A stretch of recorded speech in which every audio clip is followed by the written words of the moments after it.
Chapter 11. Who Stole the Tarts?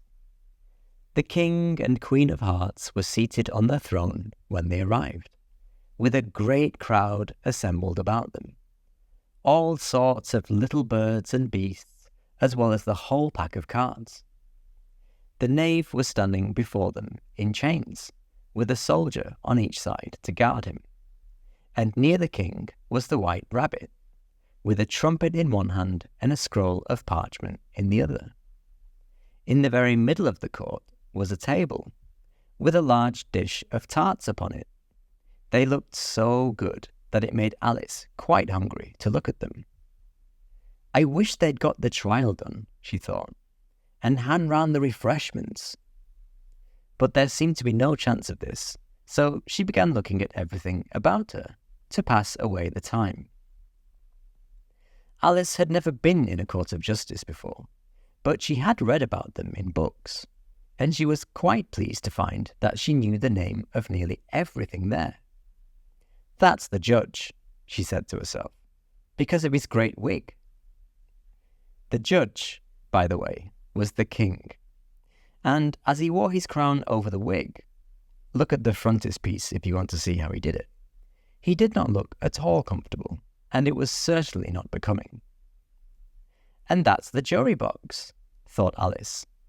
"And those 12 creatures," she was obliged to say creatures, you see, because some of them were animals and some were birds. "I suppose they are the jurors." She said this last word 2 or 3 times over to herself, being rather proud of it, for she thought, and rightly too, that very few little girls of her age knew the meaning of it at all. However, jurymen would have done just as well. The 12 jurors were all writing very busily on slates. "What are they doing?" Alice whispered to the Griffin. "They can't have anything to put down yet before the trial's begun." "They're putting down their names," the Griffin whispered in reply, "for fear they should forget them before the end of the trial." "Stupid things," Alice began in a loud, indignant voice, but she stopped hastily, for the white rabbit cried out, "Silence in the court!" And the king put on his spectacles and looked anxiously round to make out who was talking. Alice could see, as well as if she were looking over their shoulders, that all the jurors were writing down stupid things on their slates, and she could even make out that one of them didn't know how to spell stupid, and that he had to ask his neighbour to tell him. "A nice muddle their slates'll be in before the trial's over," thought Alice. One of the jurors had a pencil that squeaked. This, of course, Alice could not stand, and she went round the court and got behind him, and very soon found an opportunity of taking it away. She did it so quickly that the poor little juror, it was Bill the lizard, could not make out at all what had become of it. So, after hunting all about for it, he was obliged to write with one finger for the rest of the day. And this was of very little use, as it left no mark on the slate. "Herald, read the accusation," said the king.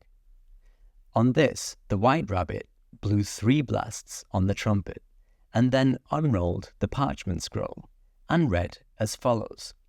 "The Queen of Hearts, she made some tarts, all on a summer day. The Knave of Hearts, he stole those tarts, and took them quite away."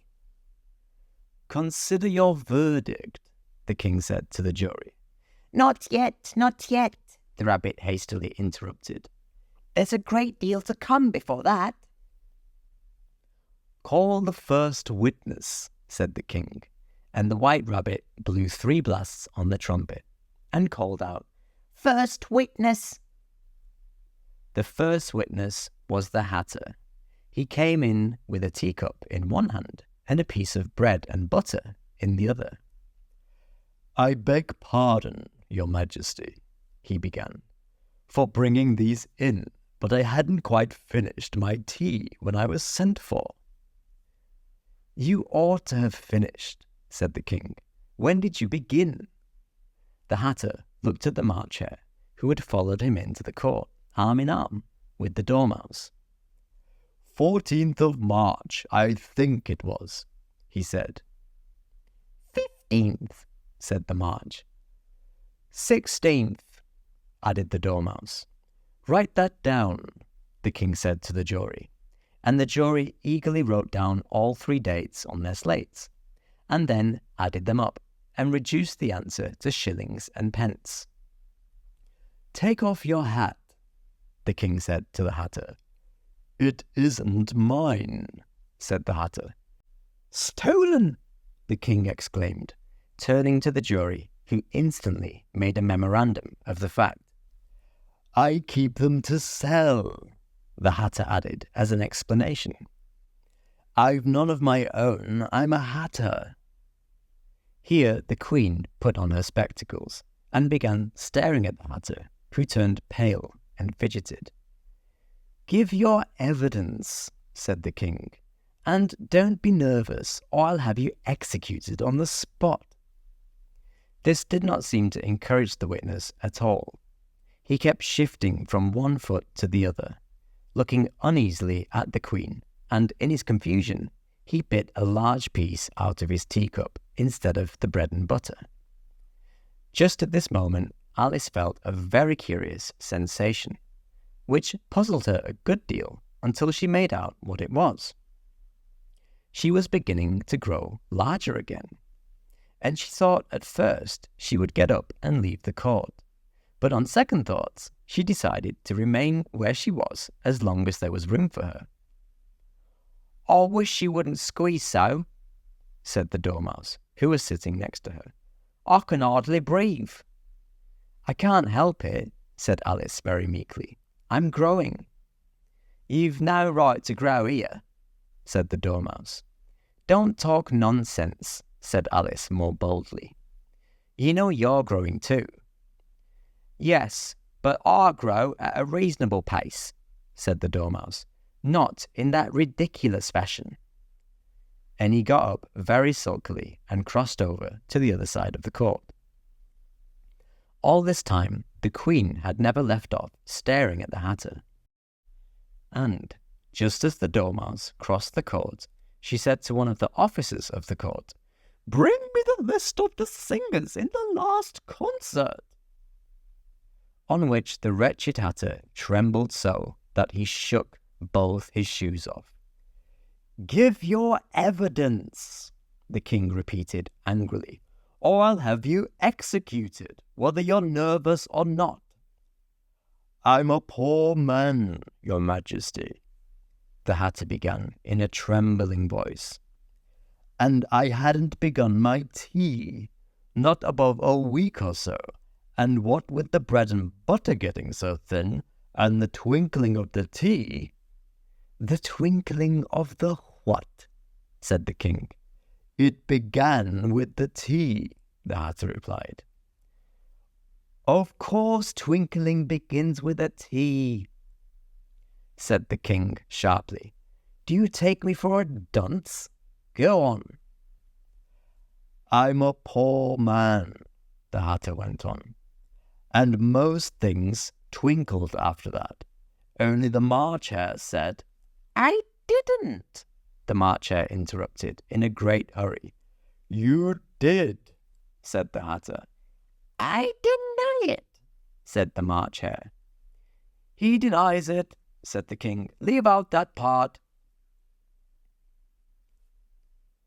"Well, at any rate, the Dormouse said—" The Hatter went on, looking anxiously round to see if he would deny it too, but the Dormouse denied nothing, being fast asleep.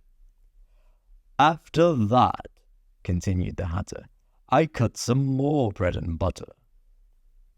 "But what did the Dormouse say?" one of the jury asked. "That I can't remember," said the Hatter. "You must remember," remarked the king, "or I'll have you executed." The miserable Hatter dropped his teacup and bread and butter and went down on one knee. "I'm a poor man, Your Majesty," he began. "You're a very poor speaker," said the king. Here one of the guinea pigs cheered and was immediately suppressed by the officers of the court. As that is a rather hard word, I will just explain to you how it was done. They had a large canvas bag, which tied up at the mouth with strings. Into this they slipped the guinea pig, head first, and then sat upon it. "I'm glad I've seen that done," thought Alice. "I've so often read in the newspapers, at the end of trials, there was some attempt at applause, which was immediately suppressed by the officers of the court. And I never understood what it meant till now." "If that's all you know about it, you may stand down," continued the king. "I can't go no lower," said the Hatter. "I'm on the floor as it is." "Then you may sit down," the king replied. Here the other guinea pig cheered and was suppressed. "Come, that finished the guinea pigs," thought Alice. "Now we shall get on better." "I'd rather finish my tea," said the Hatter, with an anxious look at the Queen, who was reading the list of singers. "You may go," said the king, and the Hatter hurriedly left the court, without even waiting to put his shoes on. "And just take his head off outside," the Queen added to one of the officers. But the Hatter was out of sight before the officer could get to the door. "Call the next witness," said the king. The next witness was the Duchess's cook. She carried the pepper box in her hand, and Alice guessed who it was, even before she got into the court, by the way the people near the door began sneezing all at once. "Give your evidence," said the king. "Shan't," said the cook. The king looked anxiously at the White Rabbit, who said in a low voice, "Your Majesty must cross-examine this witness." "Ah, well, if I must, I must," the king said, with a melancholy air, and after folding his arms and frowning at the cook till his eyes were nearly out of sight, he said in a deep voice, "What are tarts made of?" "Paper mostly," said the cook. "Treacle," said a sleepy voice behind her. "Collar that dormouse!" the Queen shrieked out. "Behead that dormouse! Turn that dormouse out of court! Suppress him! Pinch him! Off with his whiskers!" For some minutes the whole court was in confusion, getting the dormouse turned out, and by the time they had settled down again, the cook had disappeared. "Oh, never mind," said the king, with an air of great relief. "Call the next witness." And he added in an undertone to the Queen, "Really, my dear, you must cross-examine the next witness. It quite makes my forehead ache." Alice watched the White Rabbit as he fumbled over the list, feeling very curious to see what the next witness would be like. "For they haven't got much evidence yet," she said to herself. Imagine her surprise when the White Rabbit read out, at the top of his shrill little voice, the name Alice. That was chapter 11. Who Stole the Tarts? Join me next time for chapter 12, Alice's Evidence. For now, good night, relax, and sleep well.